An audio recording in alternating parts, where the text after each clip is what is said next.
you can come up here and take this microphone and ask a question, and then pass the microphone to Mr. Ollet, and all 5 panelists will answer that question. So is there anybody here that wants to start? Mr. Fisher? So don't be jealous, don't be shy, and ask a question. My question is about building right here. My question is about a 5-year plan, building a family, and I've heard some of you mention using a 5-year plan to build a family and move ahead in the sport. And I was just wondering if I could get some input on that. Well, it's not really a 5-year plan for me, but just a matter of building a family around good birds. He's a good bird. He's going to take it from there. Hopefully it only takes you 3 or 4 years. It takes you 5 to train, but just keep it consistent and use good pigeons. I'd have to agree with Don. I don't think it necessarily takes 5 years. I think the key here is just having a plan. And if you have a plan, stick with it. And I think if you have a plan and you have goals set for yourself, you're going to achieve those goals. I've had birds 46 years, still got no plan. Oh, did everybody get that? Seriously, you want to be very careful what you pick out of the air. Pick your pigeons out of the air. That's where it's happening. Pick the stable ones that spin straight and true, come out right, and then always go back to the kid. If they're doing anything else up there after they finish the roll, they're not worth anything. They got to be aware of where the kid is at all times when they're in the roll. If he doesn't appear to be that way, don't use that pigeon. It's a very simple plan. That's all you have to do, and you'll make headway. Well, I think you do need a plan. I think you need at least a 5-year plan, and if you're 3 years into the 5-year plan, you still got a 5-year plan. Your plan, you never actually achieve the final goal. You should be striving to improve your birds all the time. Whether or not you set some distant goal in the future or not, I think it's important that you do that so you have some idea of what you want to achieve. I agree with Monty, you should pick the birds out of the air if you possibly can. If you can't do that, then you should pick them from somebody in the sport that buys them for competition, and use the very best birds you can possibly afford. Well, ladies and gentlemen, I think I've kept them now for about 40 years, and I've got no plan. I just keep going on year after year. But if I was going to tell you how to breed a family of pigeons, most places I've been to in England, the best pigeons are always hen birds. A cock bird's very hard to come on. Now, if you get a good cock bird, and you can get 3 or 4 good hen birds and pair that cock onto those hens and start your family that way. And even when you're established, the best way, without a doubt, is the bull system. You get a good cock, and you get 5 or 6 good hens, and you pair it onto those hens. And then you pair the youngsters, the best youngsters, back to one another again. And that's how you go on. I got the best results in 91 and 92. I think in 1991 I paired a bull cock onto 7 hens and bred about 40 odd youngsters by running the eggs under different feeders. And in 1992 I paired a different cock onto 6 or 7 hens, and I produced 31 youngsters or something like that. Unfortunately I had some of those stolen, but without a doubt that's helped me no end, is using that bull cock. You need to be looking for an exceptional pigeon, and Tim Decker had an exceptional pigeon in here today, and I'm surprised that nobody bidded higher than Byron Gable for it. If I could have took it home, I would have bidded for it, I assure you. They're the sort of pigeons you want to be looking for. That's the best pigeon I've seen while I've been in California. Plenty of good pigeons, but you're looking for the exceptional one, and it's that exceptional one that you need in your breeding shed. Thank you.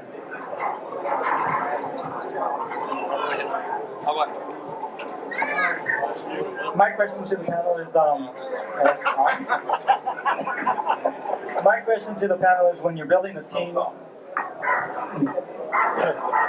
Okay. My question to the panel is when you're building a team of rollers, do you go old hens, old cocks, old birds, young birds, deep birds, short birds, a combination of birds? How do you go about building that team of birds? Well, really, I don't think there's any set way to do it. You just have to kind of know what you're doing. If you have some any type of animal sense, how to breed animals, then you breed it that way. You might put an old hen on a young cock, whatever.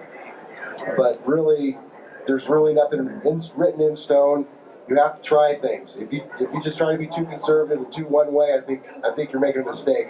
You got to take some chances, have a little experiments inside, try things out. But the main thing is, once you've tried those things, is you've got to fly them hard. That's where you're going to find out if it works. Otherwise, you're wasting your time. Hef, was your question about building a team of rollers for competition? Was your question about building a team of rollers for kid competition? Okay.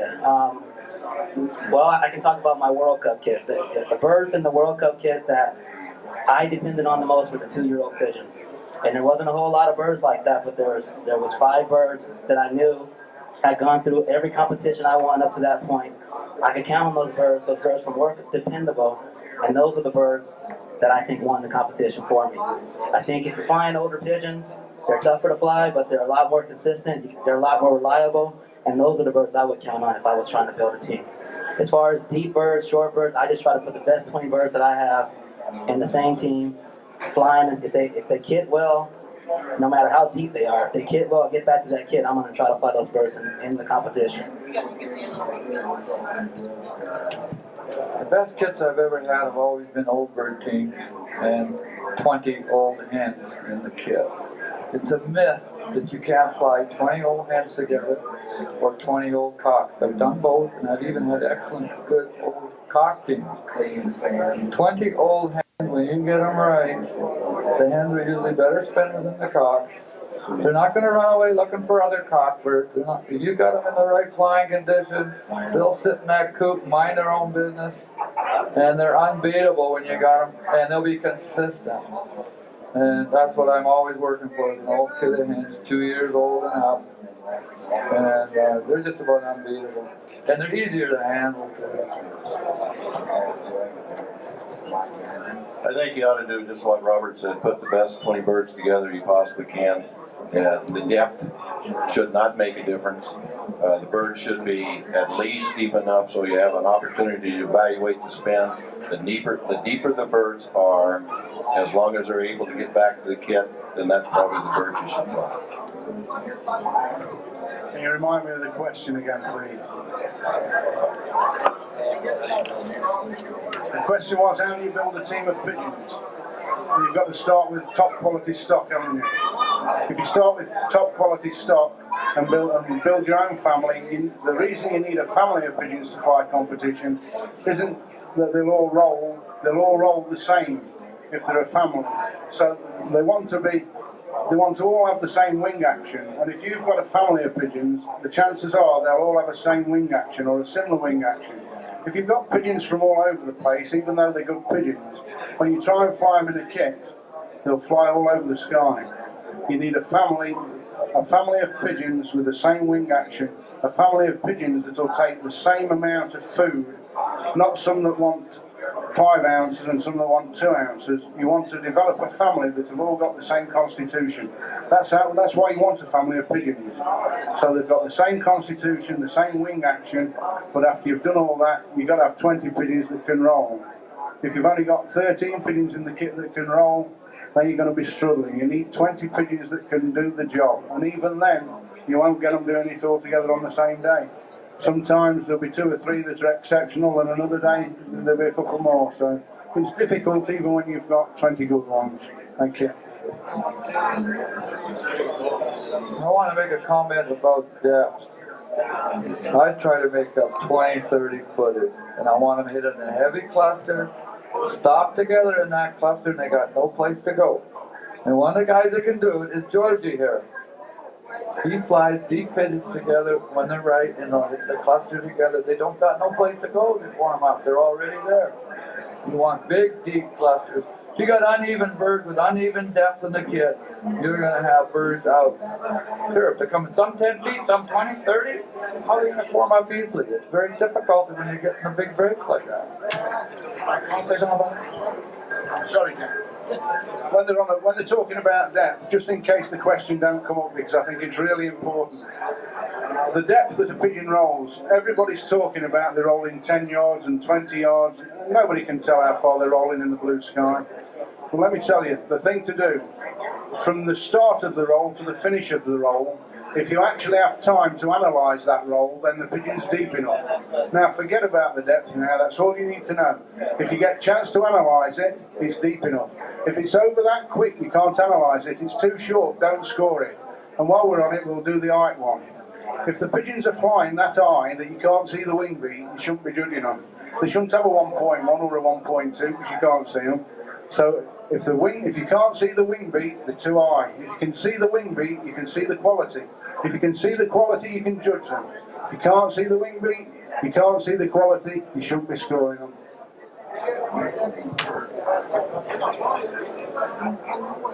I'm Brian Krog from British Columbia. My question is, I've read a lot in some of the articles lately of people saying that they thought that competition, organized kid competitions, would be the ruination of the Birmingham roller, and that eventually we would have lesser birds winning competitions because people would breed for either excessive activity, short tumbling, and I'd like your opinions as to what competition has done for the sport, or can it be improved under our present rules that we're flying now? The competitions, the World Cup is the best thing that's ever happened. People can say that it's going to deteriorate the breed and we're going to go back to the short, competition tumblers. That's bull. The competition tumblers wouldn't score a point in the World Cup, period. The people that are flying, that are winning, me, I'm not flying tumblers. I take offense and I'm insulted to anybody who tells me that my birds are tumblers. Don's a little upset, and I agree with Don 100%. Competition. Well, let's look at what happened yesterday. The CPRC put up 7 kits, and I think we were proud of the 7 kits that we flew. And we fly competition, and we're a very, very competitive club. And I think the competition in our club has made everybody a lot stronger. You have to work harder at winning. We understand that you cannot just sit around and be comfortable being on top, because if you do, there's a whole bunch of guys out there working real hard and they're going to catch your ass. You don't want to do that. You got to work hard. Competition has made the roller better. And the guys who call our birds competition rollers insult me also, because it insinuates that all we care about is birds making turns. And I know the guys up here on this board care about velocity number 1. And if the birds aren't spinning correctly and they're not spinning hard, we're not going to fly them. They didn't leave me much more to say. They covered it really good. Competition, you got good judges that won't score those breaks with no definite thing to see, like George was talking about, we'll be fine. Let's breed them as fast as we can, as deep as we can, the clusters as big as possible, and don't put too much emphasis on frequency. You don't need it to win. You just need deep, heavy, hard clusters coming and the right guys judging them, and you'll win. You don't need a lot of frequency. Too much frequency leads to a lot of poor performance, in my opinion.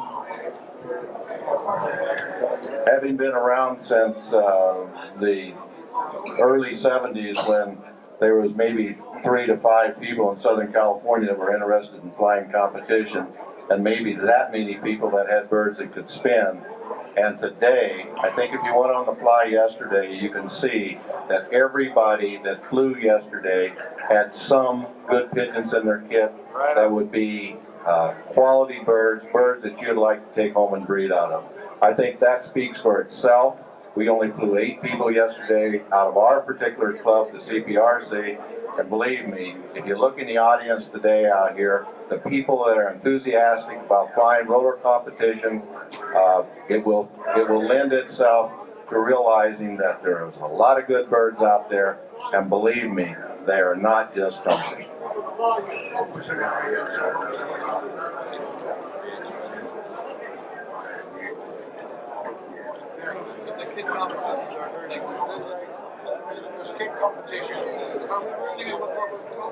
question is, does kick competition spoil the quality of the birds? Is that the question? Right. It isn't kick competition that spoils the quality of the birds. It's the people that's judging them that spoil the quality of the birds. If people will go round and have got enough nerve to not score pigeons that they can't see, pigeons that they don't know whether they're rolling properly or not, if you can get judges that are prepared to do that, instead of going around and giving everybody scores like telephone numbers, then no, kick competition won't spoil birds, won't spoil the Birmingham roller, but you need to get the right people judging them, that will judge them properly as they should be judged. Just rollers, not tumblers. Thank you.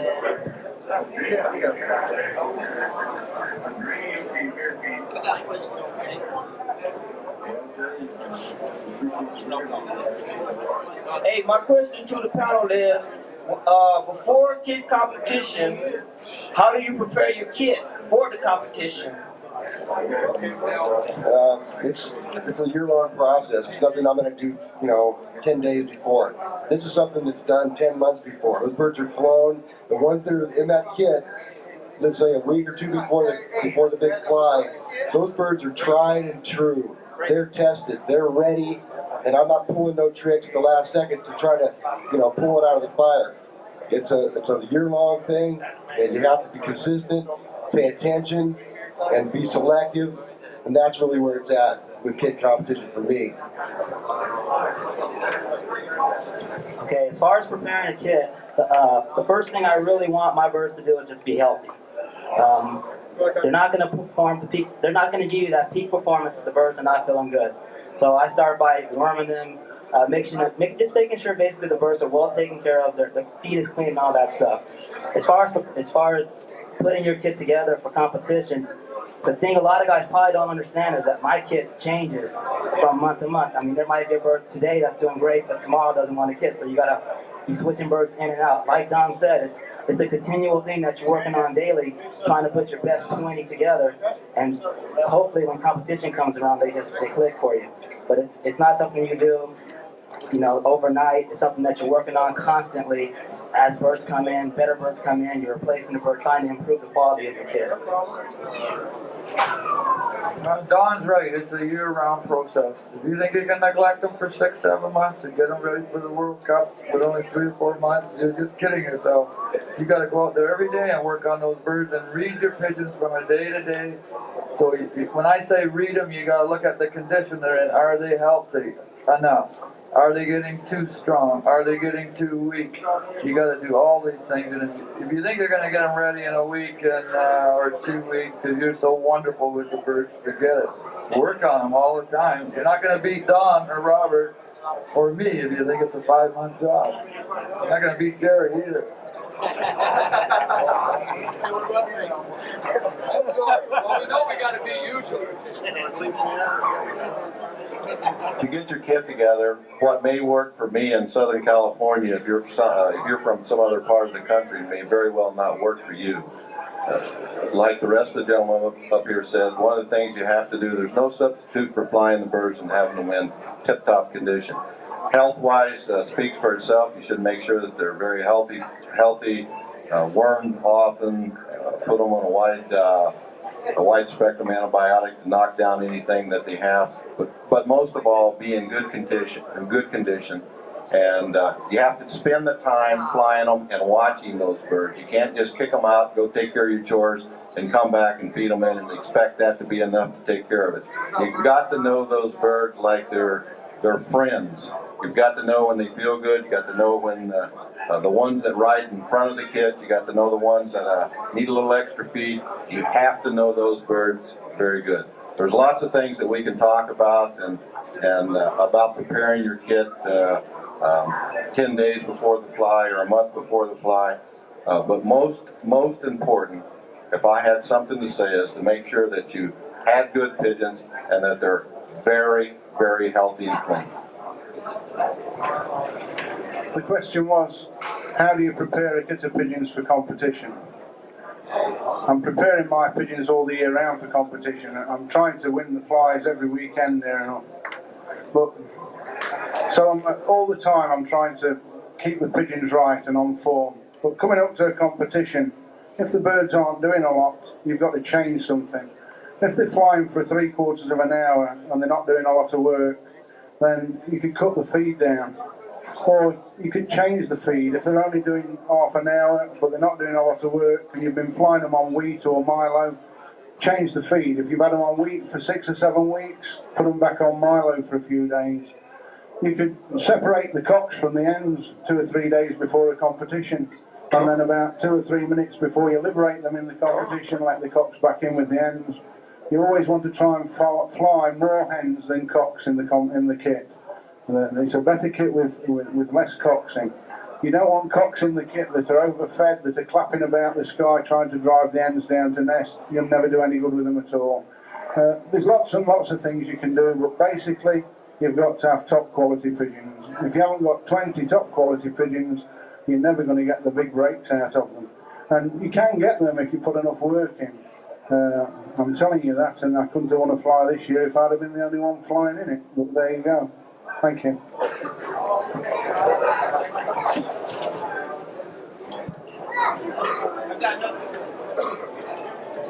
Rollerholic. My question is, when you have young birds and you just wean them off, if for whatever reason you decide or can't get them in the air right away, isn't it an advantage to hold those birds back, or does their quality deteriorate if you can't get them in the air for, say, example, 3 months or 4 months? What would you do in that instance? Well, I just try to avoid that situation. If I raise those squeakers, I mean, I would have a whole month before they're weaned to figure it out. So hopefully I'd be thinking about that, and I'd just get them out and try to get them up on the wing. If you can get them up on the wing for, the longer the better. If the hawks come in and you got to put them down for a month or something, then deal with it when that happens. But it's really, I think it's important to get them going as early as possible. To let them sit around too long, then you're going to have to try to chase them around. And if you got to chase them, you got the wrong birds, and that's just bad management. So get them off the roof as soon as possible. I think when you're dealing with pigeons, if you have quality birds, they're gonna fly. And I usually don't have to scare my birds up. I usually have to get them out and onto the roofs before they can really fly, because if I wait, they will fly away. And I believe if I've had a situation where I had a bird that maybe didn't want to fly, if I had another kit just about coming out, I might think about retarding it to that kit. But if the bird's behind, I don't think it'll ever catch up. Well, I use what I call show and tell. I have my youngsters on the roof probably at about 28 days in a training cage where cats, hawks can't pick them off, and I fly other kits over them all the time for about probably 5 or 6 days, and I've already showed them. I do it by hand. I show them how to go in. And the worst thing you can do is flag your young ones too hard. You only flag them lightly, even if they only go up 10 feet, land on the coop, that's all they get. If you chase them hard, next thing you know, they're landing on a house, landing on a tree. They think you don't want them down there. They have to learn that release time is fly time, whether they only fly for 5 seconds or not. They see show and tell with an older kid coming down, landing on their tower. I use the tower. They're called in, they see all this. They learn by watching the others. If you're flagging too hard, you're going to cause yourself a lot of grief. If you've got birds that are 3-4 months old and you haven't got them flying, your development's really retarded, and the kitting is very difficult after that. They kit very quick when they're young, but very poorly at 3, 4, 5 months if you're still trying to get them to fly. I think, Mark, if I was in that situation, one of the things I would do would try to keep their feed regulated so that they don't get too heavy. I maybe take, instead of feeding them a low protein that has popcorn and peas in it, might put them just on red wheat or something like that. So I keep their weight down. When I let them out, I'd do just like Monty said. I'd start them off slow. One of the things I would not do, I'd make sure I flew them in the morning only. If you fly them in the afternoon, after a little breeze gets started enough, they're pretty strong birds now. They're already 3 or 4 months old. They may get in some terrible habits. You have to take them along slow. I think that the disadvantage of having the older birds is that when they're young, they imprint on you and they're easier to handle. I don't think that it necessarily stops them from being good spinners. I think they can still develop into being good pigeons, but they're much more difficult to handle. Mark, was the question, can you fly young birds that have been kept in for 4 months? Is that your question? Could you fly young birds that you've not had out and they're now 4 months old? The only thing to do with those pigeons is to dig a hole and bury them. They're no good to you. You'll never get them going properly. There'll be more trouble than they're worth. You've got to get them flying as soon as you can get them out of the shed. And the sooner you get them flying, the better they are to manage, the easier they are to manage. But if you breed pigeons and keep them in the shed till they're 4 months old, you might as well dig a hole and bury them. They're never going to make nothing. I've tried it years ago, done it, it's no good. And the other thing is, if you're going to breed late breds, the only thing a late bred, and when I say a late bred, it's probably a bit different in California, because in England, once the lights change, once the clocks go back and it's dark at 5 o'clock, if you're going out to work, you can't fly your pigeons only at weekends.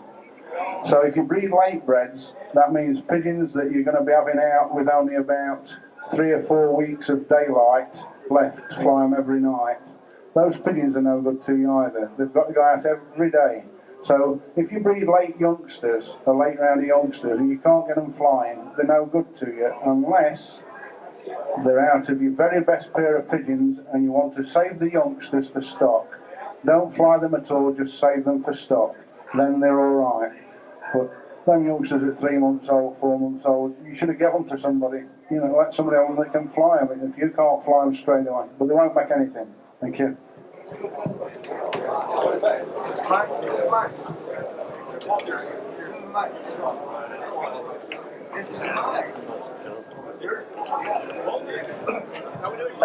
My question is, how many birds do you breed in a year? How many birds you have for a holdover kit? Okay. How many birds do you breed in a year? And how many birds do you keep for a holdover kit? And the other question is, how many birds do you keep for stock? Percentage of birds that you keep for stock? Yeah, I raise about 100 birds a year for myself. Okay, now I'll fly those. The number will vary, the following spring, depending on, whatever, hawks, falcons, roll downs, culls. So long as the bird, as a young bird, it's a kit bird.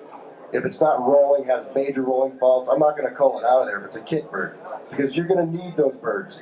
People have a tendency to cull their birds a little too soon because the bird's not doing anything, or this, that, or the other. But if they would just leave them in there, give them some time, fly them, be consistent, those birds a lot of times will come into it. They'll develop, even the later developers. As far as how many holdovers I'll have, it just depends. If I raised 100 for them, I'd probably have at least 60 of them the following spring. And if I didn't, then I think there's something wrong, a big problem, because that's only 60% left. So I'd start looking at what's the problem. If there was a bad falcon that was just tearing me up, I'd put away half of my good ones. I wouldn't let them all get destroyed. I won't play that game. I'll try to take that falcon out somehow. But as far as the percentage of birds that I stock, if you've been in the hobby long enough, I've been in it for maybe 27 years. I have plenty of stock birds, so I don't probably have twice as many as I need. But I still will stock some. And what I do now is I'll stock them, maybe pull some babies out of them, and then put them back in the air. There's nothing wrong with that. They go right back in there within a couple of days. They're right back where they left off. And those are good, reliable pigeons. Some of them, I'm flying birds 3 or 4 years old, birds that I won the World Cup with. Next year they won the regional. Some of the same pigeons. That is a good feeling if you've got birds that can do that. And I can't really put it in numbers as far as percentages. It just, raise about 100, fly them hard, and hopefully you don't lose too many of the hawks. Okay. As far as how many birds I'm going to put up a year, I think that kind of depends on each individual and where you are in the game. My first year with the birds I have now, the birds I'm flying, Jerry's Pigeons, the first year I probably stocked about 12 birds as soon as that falcon and hawk came in on me. Of course now I'm a couple more years into the game. I don't need to stock as many birds, but I have already stocked 3 birds this year. And I will stock, if I see another good bird or a bird that I think is of quality, a bird that I think can help me to continue to build my family, I will stock that bird. You can't really put a number on it. It's whatever I need, what I see flying, then I'm gonna take the bird if I think it can help me to continue to build my family. I agree, there's no set rule. The only ones that go in the stock lot are the ones that are worthy. You didn't get any in 1995, why would you want to put 5 in the stock bin if one of them ain't worthy? This year I put 4 away. They all flew at least 18 months. I rarely fly a great pigeon through a second winter because, boy, if you see the conditions I fly in, you wouldn't want to do it either. But they got to make it into that second winter before I pull them out. I've had years where I never put 1 pigeon out. There wasn't one worthy. Percentages are always low. I'll tell you, my percentage of good ones are really low. I don't know about you other guys. If you're raising tons of good ones, I sure want to go over and see them. Because I know I'm not. When I have a great old bird team, it's got the birds are 2 years to 6 years old in there. I had 1 kit that was a great kit was 11 years old. I'm flying 6 pigeons now that are 1990s from my old house in Richmond in my old bird kit. I like old bird kits. If you're still playing around with those yearlings every year and you haven't got a good old bird team, I feel sorry if they're all getting ate up, but don't have flyaways. Try to fly pigeons that are old pigeons. I raise about 100 birds a year. I think as far as holdover birds, I would like to have the best 25 or 30 birds you could possibly have. Some years you can't do that as a holdover bird. In my opinion, the guy that has the best holdover kit's the guy you got to beat next year. He's got the birds that are stable, reliable. He knows how to handle them. They're well trained already. That's really tough. As far as stock birds go, if I find one that I have raised that's better than I have got in my loft, that's a better spinner than I have in my loft, then I will stock that bird. I will not get rid of one of the other birds until after I bred out that bird. Because just because it's a good spinner doesn't necessarily mean it's going to be a good stock bird. How many birds do I breed a year? I used to breed 50 birds most years, but since Bob Brown died in England, I've now got some of his stock, so I've doubled that. I'm now breeding 100 plus. You say around about 100 birds a year. But if you've got, it don't matter how many birds you breed, you can breed 300 birds if you've got the time to fly them. But if you haven't got time to fly that amount, it's no good breeding them. Just breed a few. The other question was, how many do I keep for stock? In 1994, I probably bred 60, we'll say, out of my own pigeons, and there was 1 cock that came out that was really good, and that was about it. So some years you get 1, some years you get 3. The years you get 3, no matter how good your stock is and how long you've kept them, some years you'll get 3, and if you get 3, you've had a good year. How many holdover birds? I've got 60 youngsters at the minute. I've got a young bird, what I call my first team, and I've thrown the other 40 together as 1 kit because I haven't got time to fly them as 3 separate kits. I always keep a kit of yearlings. Sometimes there's 25 in the yearlings. I'll fly them through till they're 2 years old and then pick the best out of them and let the rest go. That's about it. Thank you. I forgot to tell you, I keep about 80 youngsters a year I start out with. I'm down to about 62 already, so 18 have already been eaten by me. And he does eat them. Remember, this is a snow cone. You have to lick it to talk to it. I'm sure you're all having the same problem a lot of roller guys are. How do we kill those falcons? Ask me, I'll answer that. You step on their back and pull their head off. No comment on that. Not publicly. I'm still doing the old-fashioned way, hot lead. But some of you other guys are sure coming up with some good ideas. What was the question? How do you get rid of Henry? What's Henry's? Well, what you do, I got an answer for you. What you do, you get a remote control system. I don't know what it's called. And then you get a pigeon that you don't want, and you attach by remote control, and you attach an explosive to the pigeon. When you've attached the explosive to it, what you do, you cut the secondaries and about 4 of the primaries out of one wing, and then you throw it up where the peregrine is, in amongst another 5 or 6 pigeons. And I can assure you that's the one the peregrine will go for. And as he hits it, you trigger the electrical switch, and it blows the bloody peregrine to bits. And they've done that in England. They did that, yeah. Thank you.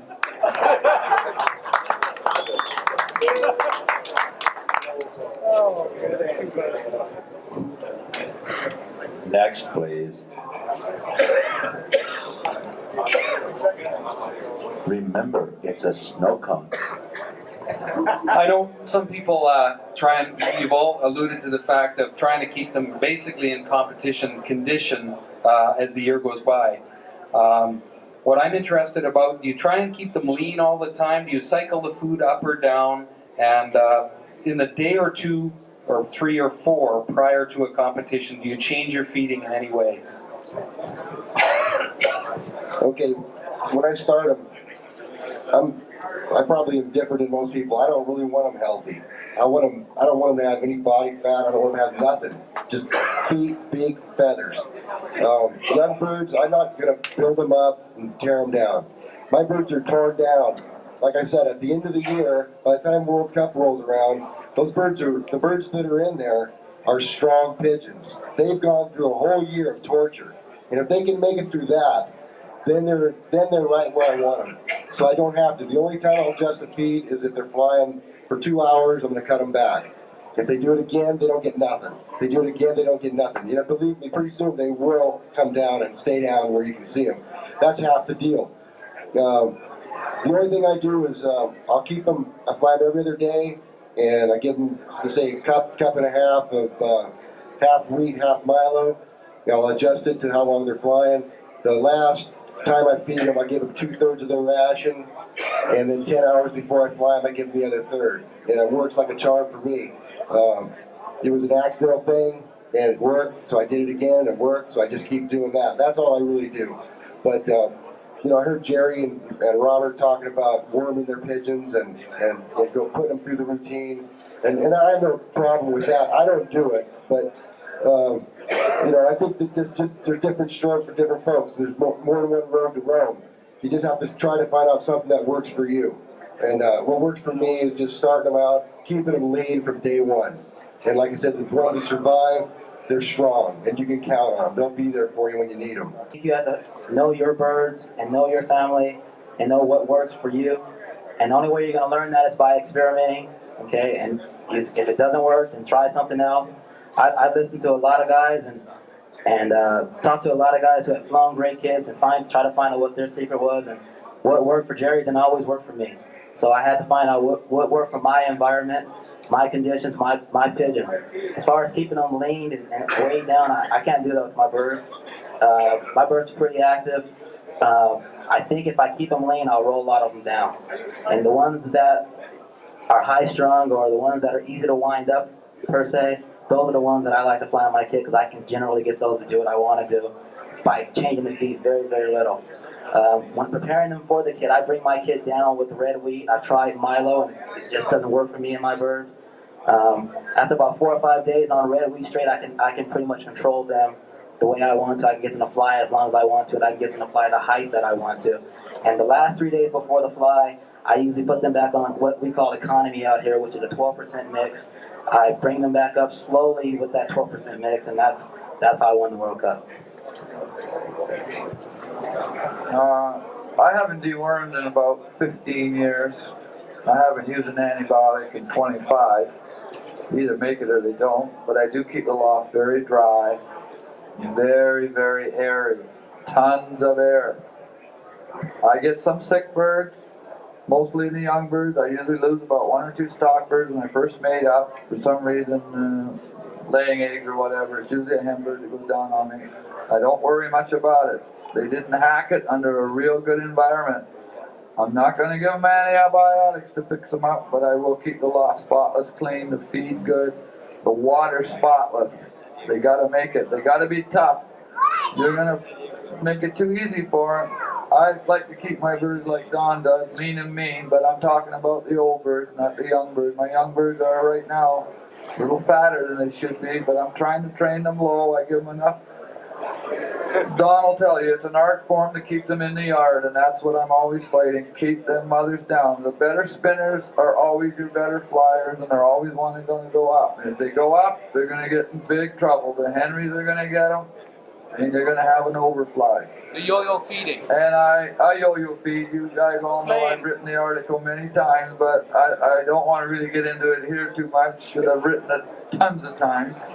I believe it's the gospel for flying pigeons. I keep them on a 3-day thing, basically. 2-day cup. First day flown, 2 cups. That's the first day of rest. Next day they get 1 cup. Next day down to half a cup. That's the outline only. You got to add a little on either end as you read your pigeons. If you're going to just close the door on them and not read them, or not open the door and look in there and see what's going on, you'll never fly consistent pigeons. You've got to. They're like a racehorse. The guys that run the great racehorses that win consistently, they're reading their horse all the time. And these pigeons only weigh 9 ounces, but they're just as complicated, as spectacular bit ever was. And I don't know, was there anything else on that? I always talk about flying old birds, young birds. I don't get much into that because that's not where it's at, man. It's at those old birds, boy. The better they get, the less you fly them. It's not the better they get, the more you fly them. If you fly them too often and you feed them a little bit too much and you get them into good condition, those guys love to fly and they're going to get trapped. Around here in California, I see conditions here that scare me half to death. You come up to the northwest, you die on the spot if you see what we fly pigeons in sometimes. The pigeons have got to have your attention when they go out. If you overfeed them, they're going to maybe one day say, "Who's Robert?"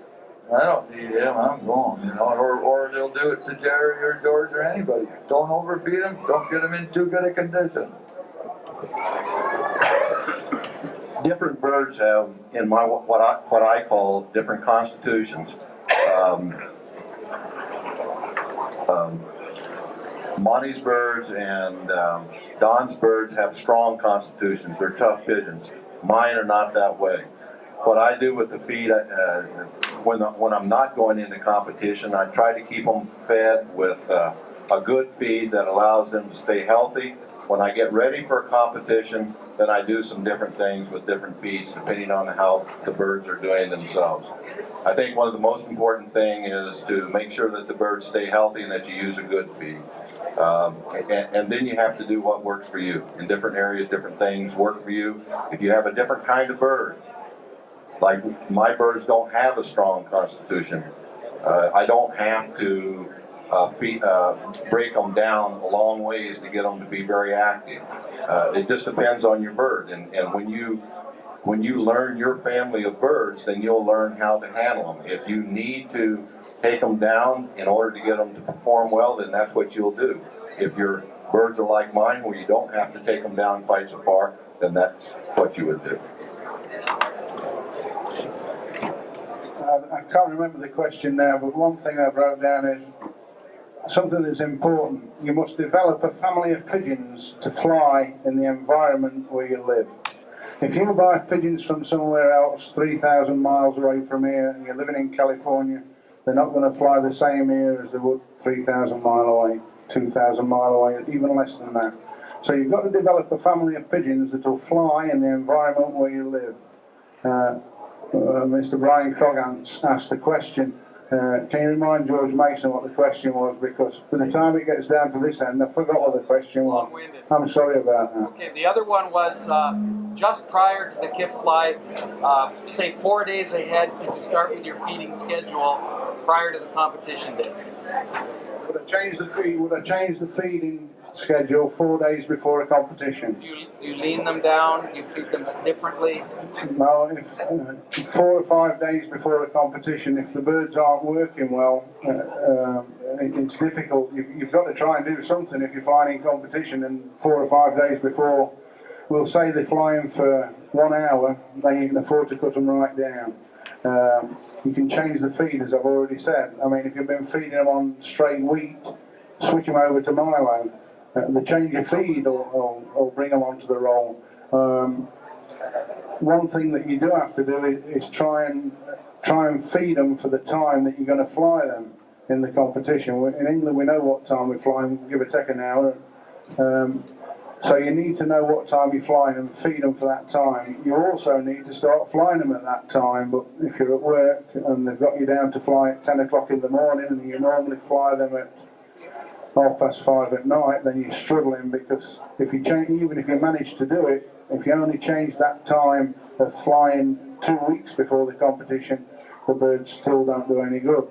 If I fly my pigeons in a competition, at the minute I'm working in a factory, so I work 8 till 5, so now it's difficult for me. I fly the pigeons when I get home at 5:30.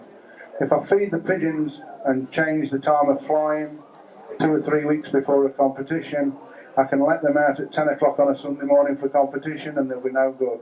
I can get them in and fly with a little bit of corn, just enough to get them in, or a little bit of feed, and fly them again at the regular time, and then pigeons will be on song. So they get used to being flown at that time. It's ideal if you can fly them at all different times. What else do we want, Brian?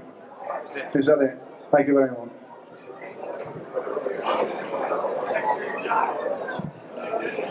Anybody else have a question? Mr. Las Vegas. Remember, it's a snow cone.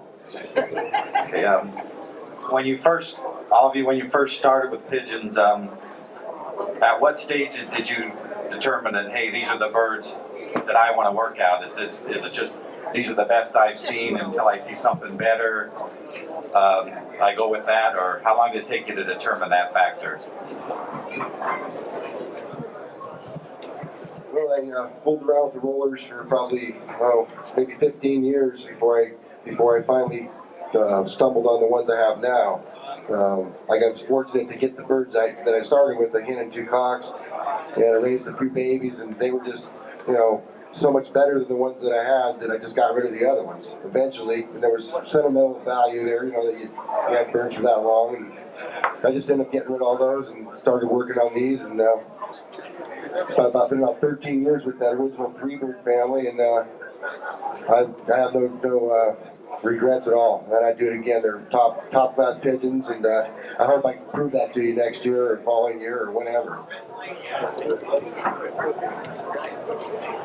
The birds I have now, I acquired these birds from Jerry Higgins approximately 3 years ago. And the reason I got these birds is because at that time, I went over to Jerry's house and he had more birds rolling than I had ever seen before. And when I saw that, I knew that those were the birds that I wanted. It's not something that I chose that day. I went over time and time again. I spent time in this guy's yard studying his birds and making sure that these are the birds that I want to work with. It's not something I think you should decide on a competition day. It's something that you need to invest your time into. If you're gonna spend years with these birds, spend a couple weekends in this guy's backyard and ask the questions that you need to ask. A lot of guys don't do that. And I think that's why I have been successful, because I put in the time. But also, I found birds that were what I wanted to work with. And if I saw birds that I thought were better, you can bet I go get those birds. The area that you're brought up into will have a big influence on what you think is a good kit of rollers. If you're in an area where there's a half a dozen guys flying poor pigeons and you go around and look at them, and you decide, well, his pigeons are the best. Wow, they're really impressive. What have you really done as far as exploring what these birds are capable of? You have to see the near ultimate in the air before you know what your goal is going to be.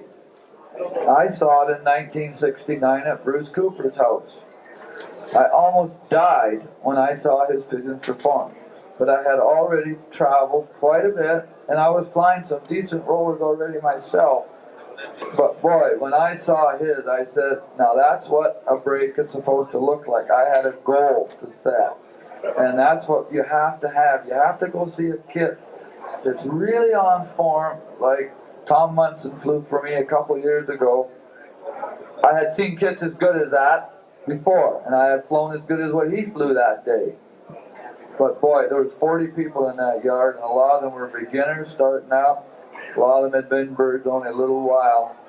And I couldn't emphasize enough to the people to say, that's what a kit of rollers is supposed to do. And until you see it, it's really very difficult to go around and establish what you really want. You have to see it first. That's all I can say in that regard. I don't think there's anything else on that. And I want to say too about rollers, they adapt to you. However you handle them, they'll adapt to the best they can do with what you're doing to them. It's the guy that can make them adapt to the best handling is the guy that's going to get the most out of them, if you understand what I'm trying to say here. What I tried to do when I first got into rollers, when I seen a roller do a flip the first time, I was hooked. I've never raised rollers for show. The only thing that I've raised rollers for is for flying in the air. I think Monty's right. It's relative. If you are in an area where there's not very good rollers, and what you try to do is get the best that's in the area. And then if you have an opportunity to travel to other areas and see what you think is better birds, you need to leave your ego behind, go home, get rid of those pigeons, go to wherever you see the best possible pigeons and get those pigeons and try to work with them. And what you need to do then is to work in improving the birds. But you need to start with terrific pigeons, and you should try to get the best possible pigeons that you can, and you need to go and see enough pigeons so that you can make an educated decision. Sir, give me your question, please, again. It was at what stage when you started the pigeons did you determine that, hey, these are the birds that I want to work at, and or is it just these are the best I've seen until I find something better? This is what I'm going to go with. Right, I understand. I was flying rollers for perhaps 10 or 12 years, and I got some good rollers, but I wasn't winning competitions. So Bill Barrett used to come by and watch the pigeons and judge them in the competitions, and for a few years he was saying to me, George, get rid of them and get some of my pigeons. I said, no, there's nothing wrong with the pigeons, it's me that's wrong. The pigeons are good some days, it's just that they're not good on competition day. Anyway, eventually Bill Barrett gave me 13. So I had a stoat in the shed, and it killed all my pigeons bar for about 3. So that made it simple. Bill bought me 13 pigeons. I flew those 13 for a full 12 months, and I picked 2 out of them. I paired those 2 together, I got rid of the rest. I bred one good one out of them. I got which was my Y10, 1980-83. And then I got a cock-off bill, I paired that to the end, and that's where I went from there. So I got them off Bill Barrett, and I think if you're gonna fly good rollers, you've got to go somebody that's got good pigeons. But thinking about it, since the pigeons I got rid of were very, very good quality pigeons, it was just that at that time in my life I wasn't putting the same amount of work in with them pigeons. The pigeons were good enough, it was the man flying them that wasn't good enough, so really I got rid of some really good pigeons. But go to somebody that's winning competitions, not somebody that's writing articles. Find somebody that's winning out of turn and buy a few pigeons off them. The best chance any of you have had here is to buy them pigeons that were in that auction today that I judged, because these people let me pick the best pigeon out of the kit. And there's nobody in England that let you pick the best pigeon out of the kit. Anybody here starting up with pigeons should have bought them pigeons. I can't believe that they didn't make a lot of money. They should have made lots of money, them pigeons. Thank you.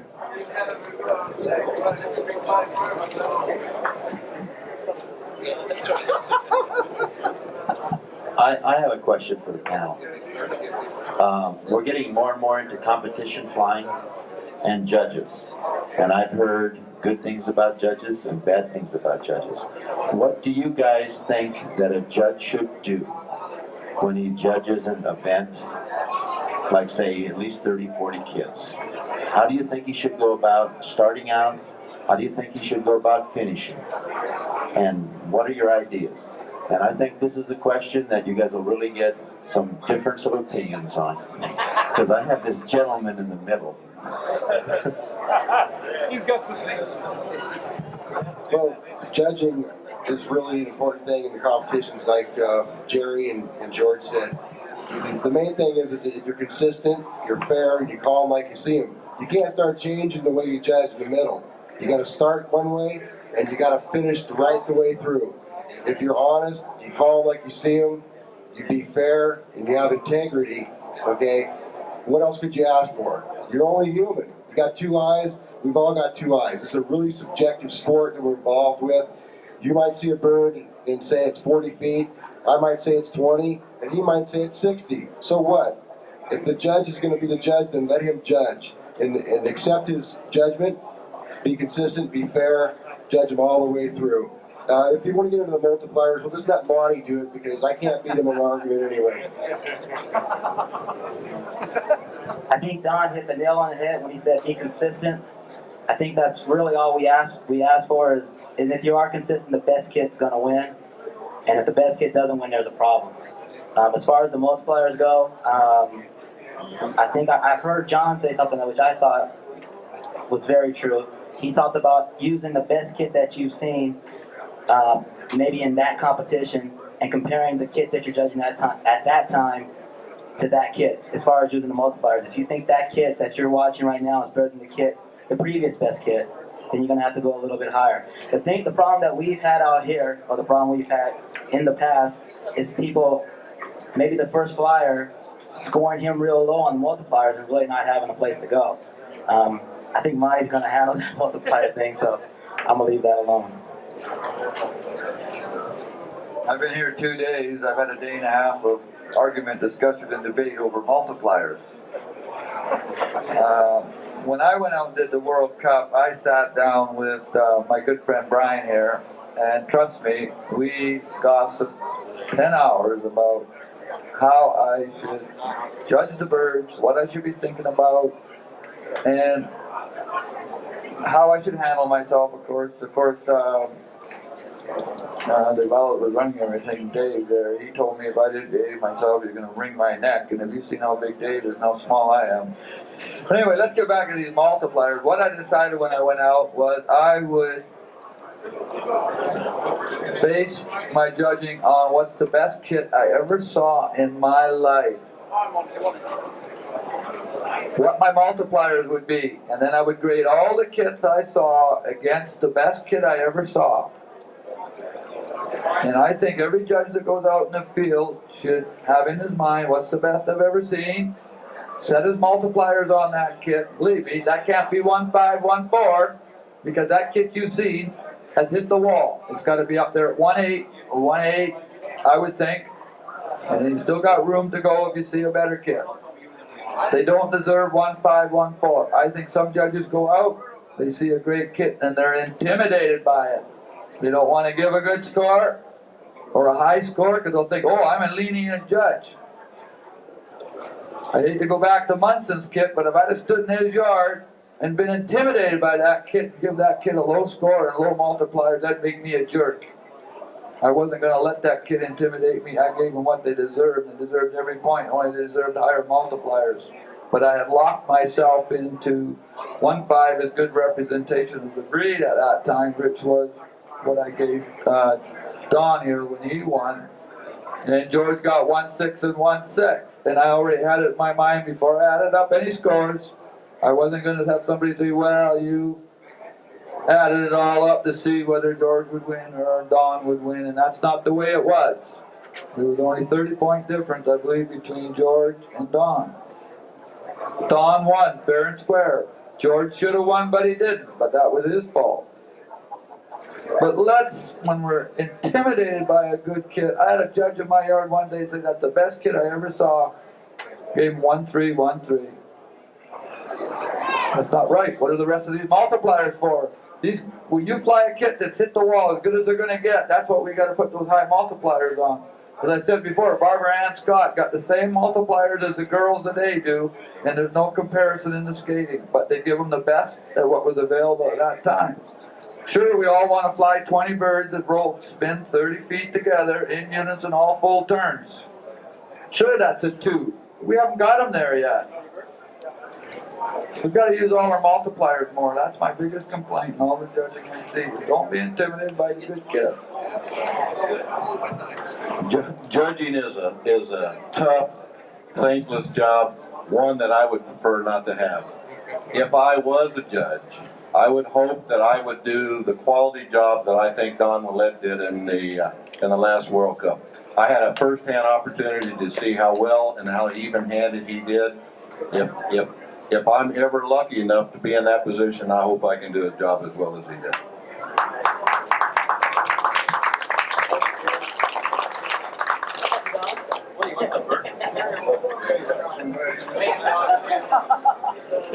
So whose was the question, please? Oh, thank you. was the question, what should a judge do when judging a kit? Was that the question? Yeah. Yes. Yeah. What should a judge do when judging a kit? What the judge should do is, if the competitor doesn't put the birds on the clock straight away, you've got a few minutes to watch those birds, and if those birds break 2 or 3 times, then you're all right. But if he puts them on the clock straight away, what you do, you let the birds break, do a break, and you score it in your head. And you tell your marker what the score is, but you tell him not to write it down. And then they break again. And when they've done that 3 times, and your marker's got the score down and wrote it down on a bit of paper, you decide then after 3 breaks whether that kit's good enough to score. And if you decide that there's enough good rollers in that kit and the overall view of that kit is good enough, then you score it every time it breaks. So we'll assume the kit's good enough, you put the 3 scores down, and you go on from there. You carry on scoring the kit. And regards quality points, it wasn't one of the questions, but regards quality points, you give quality points to the good rollers in the kit. And hopefully, if your marker's a top judge, he can watch for the quality while you're watching for the breaks. Because it's impossible to watch individual birds while you're assessing the break of the kit. You've only got a matter of seconds. As quick as that, you've got to decide how many's rolled. There's nobody breathing can tell you how many's rolled right and how many's rolled loose and where they come out the back and the front pigeon and all that crap. All you can do is rely on your marker to watch the pigeons, and if he says to you, there's 3 or 4 pigeons in that kit that I've seen do good quality rolls, you'll have an idea yourself, because I mean, you're watching the kit and you can see how good the quality of the break is, but you can't watch individuals, so you need your marker to help you. You need him to tell you how good the kits are, how good the individuals are, and roughly how many of those he can pick out as individuals, and then you award your quality points accordingly. And your quality points could be out of 200. I don't agree with the Doc Ryman system was the best thing that's ever come out, without a doubt. The 1, 2, 3 system, double your score after 10, treble it after 15. As soon as we got back to England, Graham Dexter and myself, we told all the clubs and they all adopted it without any argument straight away. But we're not that pleased about the multipliers, 1.2. I mean, come on, you can go around and watch a kit and you give it 1.2 and 2 days later you're looking at another kit. Now, it's all right if you're doing it all in one day, but when it's going on for a few days, it don't work, I can assure you. The best way to do it is to have 100 points for quality, or even 200 points for quality. And then what you do, you watch the kit, and you decide on your standards, and you award that kit so many quality points. And as you go down the line judging, if all of a sudden you've got a kit that's just as good and scored more or less as much as the leading kit, but you think it's a bit better, you just bump the quality points up. The only thing that's important is to make sure that the best kit wins the fly. We're not bothered about whether there's 2 birds out the kit. If there's 2 birds out the kit in England and the other 18 are rolling side by side with top quality, that's the kit we want to win. We're not bothered about the kit that kit's tight and has had 3-quarter turns or 4-quarter turns. If the other kit's done a lot of big breaks and it's good quality, that's where we bang the quality points in and make the best kit the winning kit. So I know I'm running off the story, off the question, but if you want to win, if you want the best kits to win, that's what you've got to do. Give the best kits the most quality points. If they're behind on actual scoring points, 6s and 7s and 8s, bang the quality points on and make sure that kit wins if it's the best kit you've seen. That's all there is to it. It's simple. Thank you. I would like to see the judges call the scores out loud and clear. Why are most of you guys silent Sams? Let's call the scores out. Let's stand behind our decision so the people watching know what you're giving points for. Why are we silent? Why are we hiding in the back corner of the yard like it's some big secret deal? Let's call the scores out. All you've got to do is put it in the rules. You want the judge to call the score out. It's simple. I can bring you 7 or 8 judges from England that would stand there and call the score out without batting an eyelid. There's no big thing about calling the score out. The only people that didn't call the score out are them that don't know what they're doing. I mean, if you know what you're doing, you can call the score out. I just got one other thing wrote down before I forget. Putting birds into stock. Well, this is something I've just thought about. I'm sorry to the rest of the panel, but if I don't put it in, another 2 drinks, and I won't know what I'm doing. Putting birds into stock.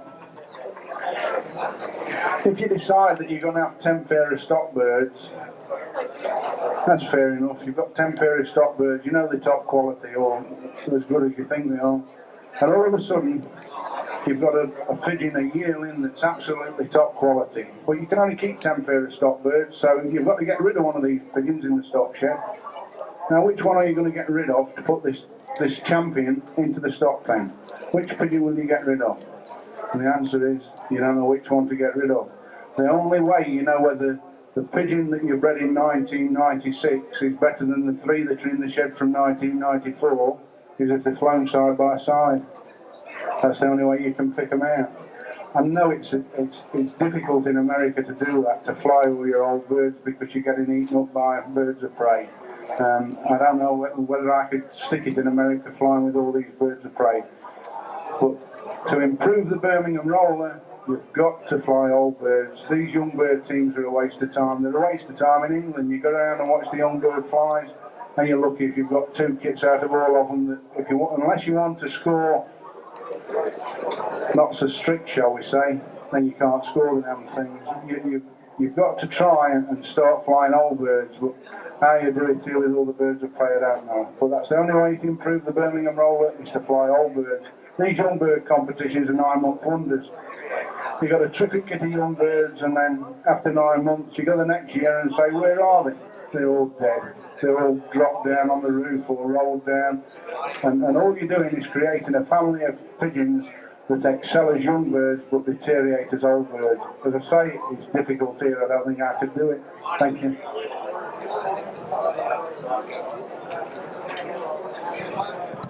Unless there's anybody that has another question, I think we should wrap this up.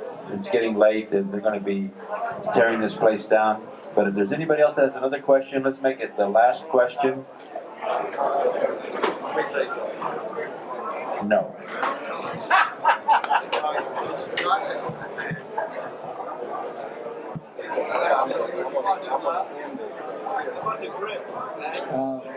I want to thank all you people that stayed here to listen to this. I want to thank all you people that supported the NBRC Fly, the World Cup, all you guys that did the judging, and for the people that set this show up that really worked hard. I don't know what we do without these people, and I think they deserve a real vote of thank you. I'm sure that's what Jerry wanted to say, but I'm sure he's a better speaker than I am anyway, so he can add to it. I'd like to thank George Mason for coming all the way here from England and being our judge and putting himself under this difficult circumstance. I'd also like to thank his friend Trevor Slater for coming along with him and backing him up. For all of you that support the NBRC and the NBRC convention and came out we, as officers of the NBRC, would certainly like to thank you for your support. We all hope that we will see you again next year in Texas for 1997. Thank you. Ladies and gentlemen, I would just like to thank you all for paying, all those people that paid for my airfare to come over here. I really do appreciate it. And thank you very much. And I'll see you next year. I'll pay for myself next year and I'll be over. Thank you. Thank you, George. Okay, guys, thanks again. This is probably the finest pigeon event that I've ever been involved in. My name is J.B. Brock. I think most of you guys know me. Again, we put an event on, the California Classic. That'll be one of the next major things. Willie Wright in Palmdale is flying them. And that's going to be in June, so come out and see that event. And next year, put a couple of birds in this event. This is an event that allows individual pigeons to be scored. It's not a kit competition, it's the best individual pigeon. And thank you again, and for the National, we'll be here in 1998 in January. Thanks again, and thanks to everybody that worked on this thing, because it sure came out good. And thank you for all your donations and the auction birds you guys all bought. Without you guys, we couldn't make this thing happen. Bye-bye.